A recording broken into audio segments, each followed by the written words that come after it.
Assalamualaikum warahmatullahi wabarakatuh.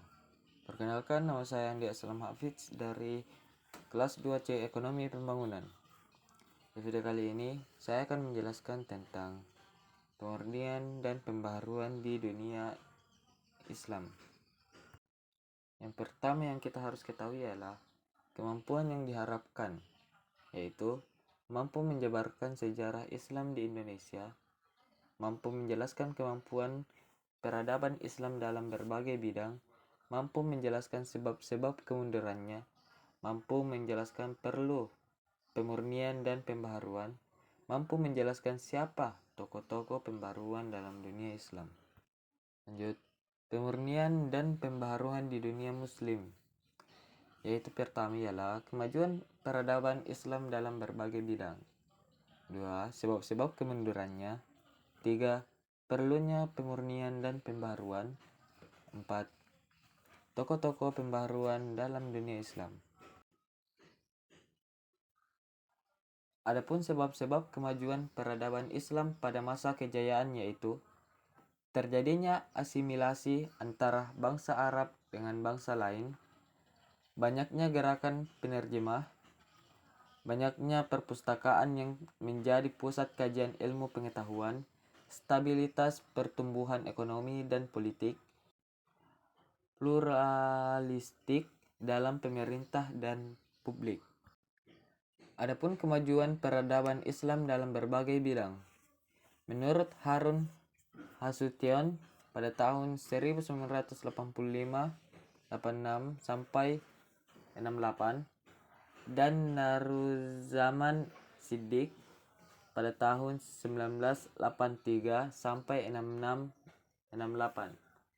Sejarah peradaban Islam di dunia itu terjadi menjadi tiga, yaitu periode klasik, yaitu pada tahun 650 sampai 1250 Masehi, periode pertengahan 1250 sampai 1800 Masehi, dan periode modern yaitu 1800 sampai dengan sekarang.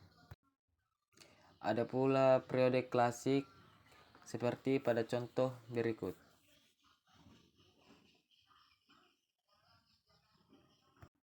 Lanjut, periode klasik dimulai sejak tahun 1650 Masehi hingga 1250 Masehi. Periode ini terbagi menjadi dua, yaitu fase ekspansi dan integrasi dan puncak kemajuan 650 sampai 1000 Masehi, dan fase disintegrasi pada tahun 1000 sampai 1250 Masehi.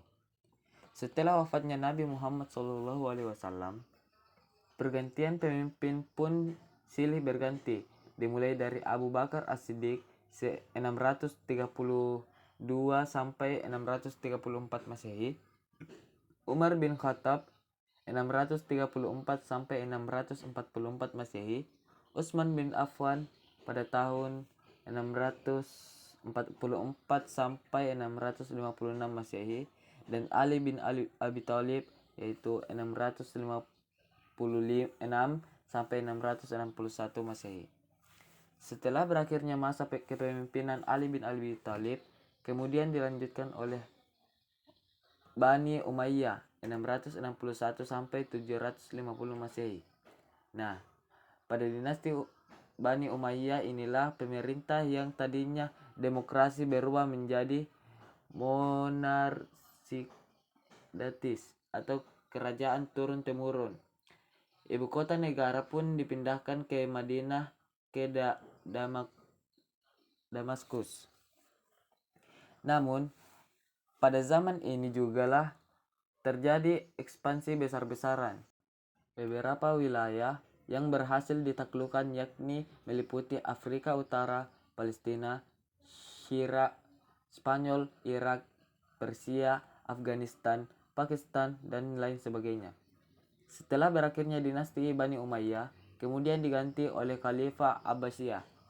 Kekuasaannya berlangsung dari 750 Masehi hingga 1000 Masehi.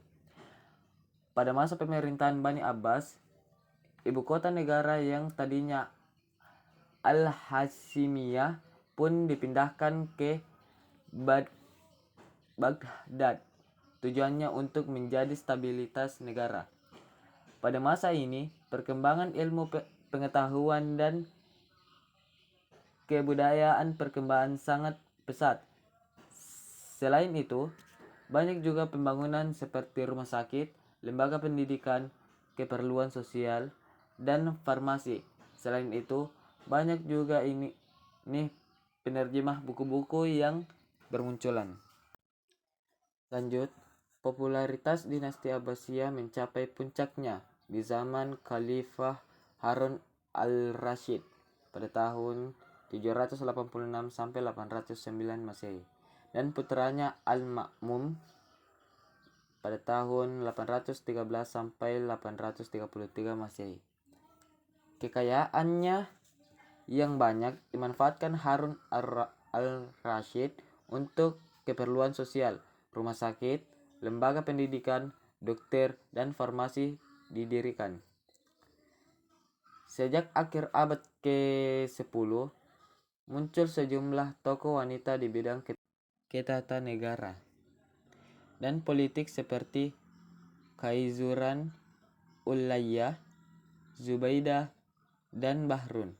Di bidang kesusasteraan dikenal Zubaidah dan Fasih.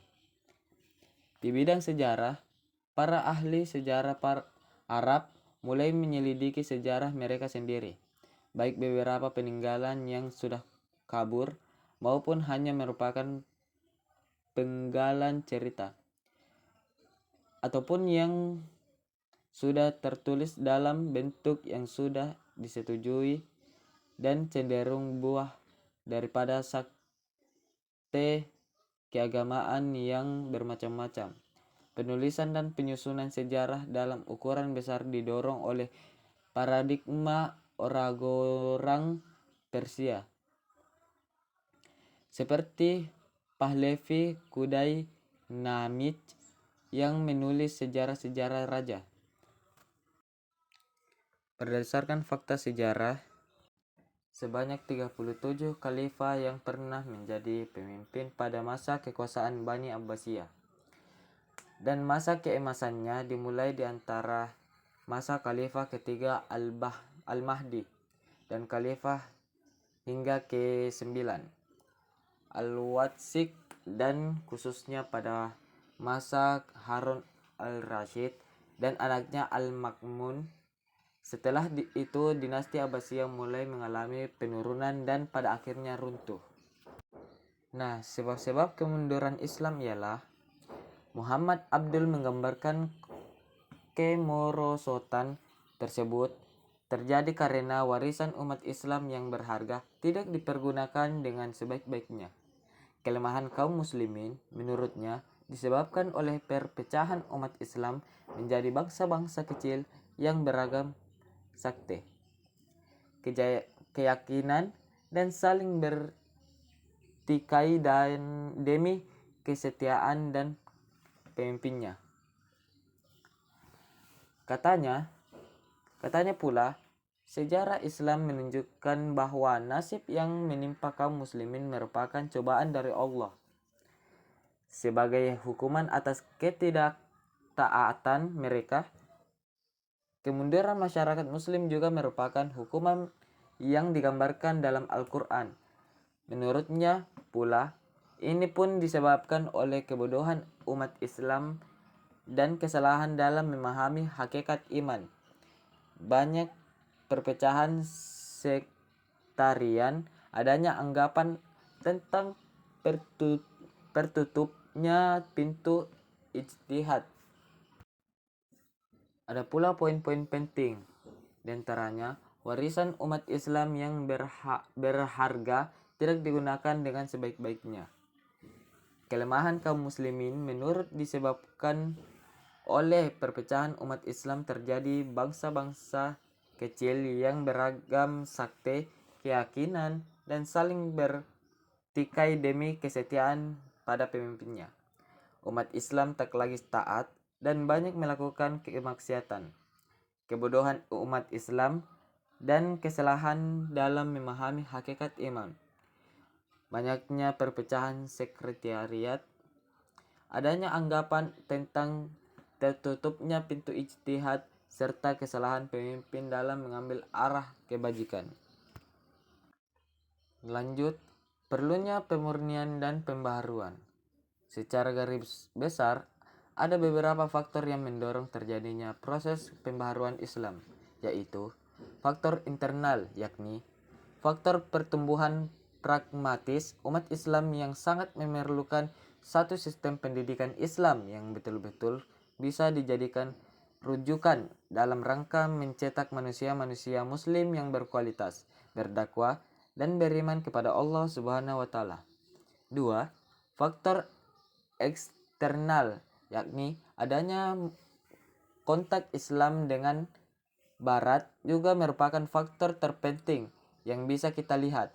Adanya kontak ini paling tidak telah menggugah dan membawa perubahan pragmatik umat Islam untuk belajar secara terus-menerus kepada Barat, sehingga ketertinggalan yang selama ini dirasakan akan bisa dicapai. Itulah materi yang sempat saya bawakan. Lebih kurangnya mohon dimaafkan. Wabillahi taufiq wal hidayah. Wassalamualaikum warahmatullahi wabarakatuh.